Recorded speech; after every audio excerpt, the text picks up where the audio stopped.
તૈયાર થઈ જાય પણ રોજ આની વાટે જ ઊભું રહેવાનું હોય, કારણ કે એ આજે નથી તૈયાર થઈ. જીરું ખેંચીને જમણે આવી જ છે.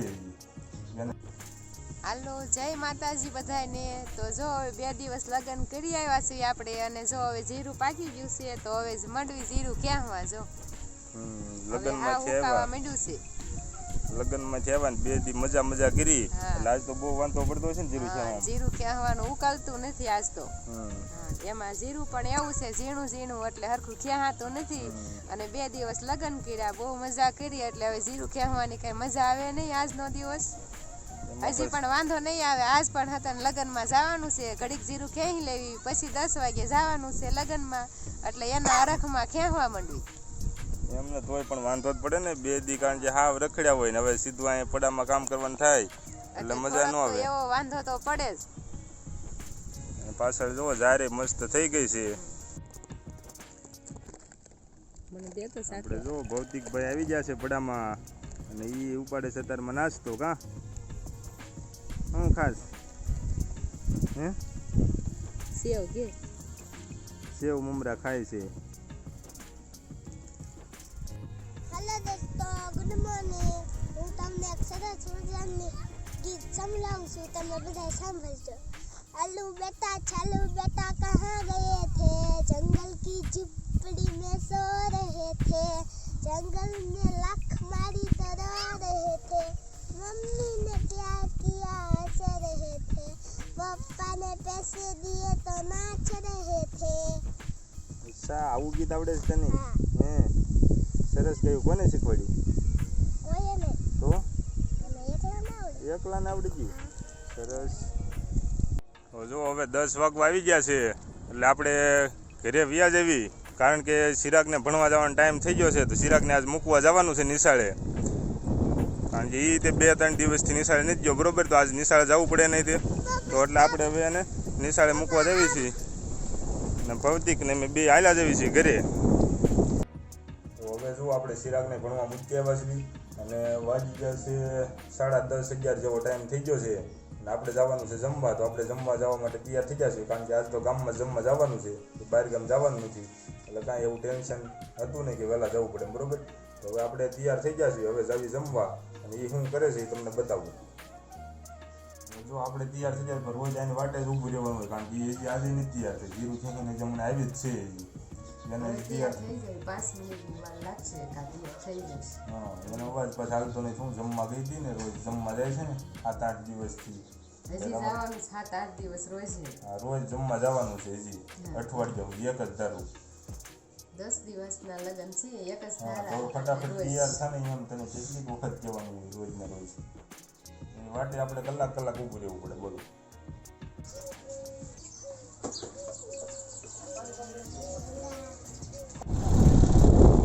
હવે ચિરાગ નિશાળે આવી ગયો છે, એટલે એને તેડવા આપણે ગયા હતા ગાડી લઈને.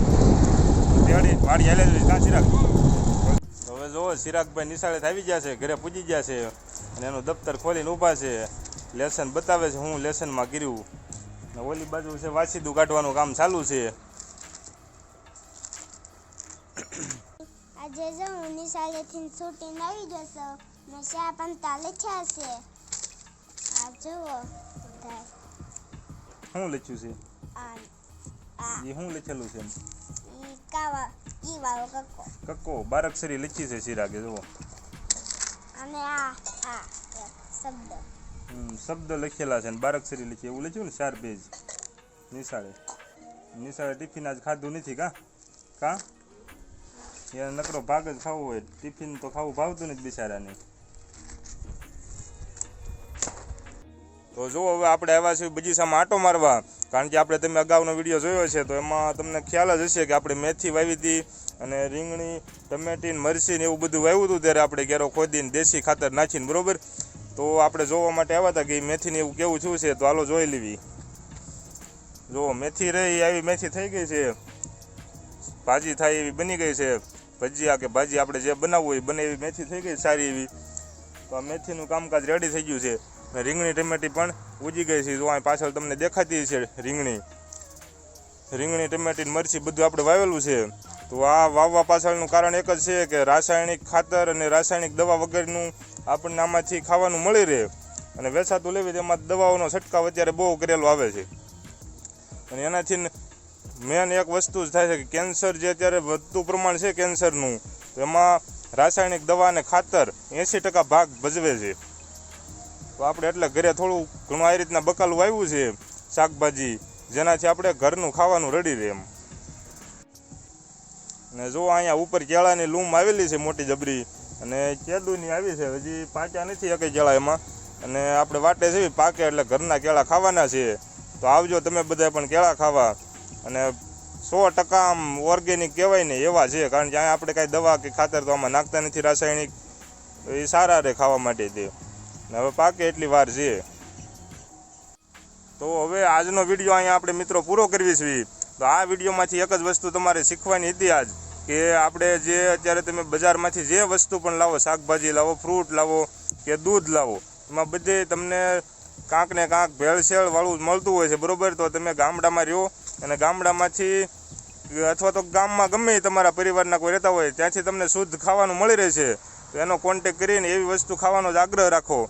બહારની વસ્તુ ખાય અને અત્યારે બહુ તકલીફ થાય છે, તો એના માટે આપણે થોડીક એટલી જ ધ્યાન રાખવાની છે કે તમને રાસાયણિક દવા અને ખાતર વગરનું જમવાનું મળે તો એના જેવી જિંદગી એકય નહીં, બરાબર.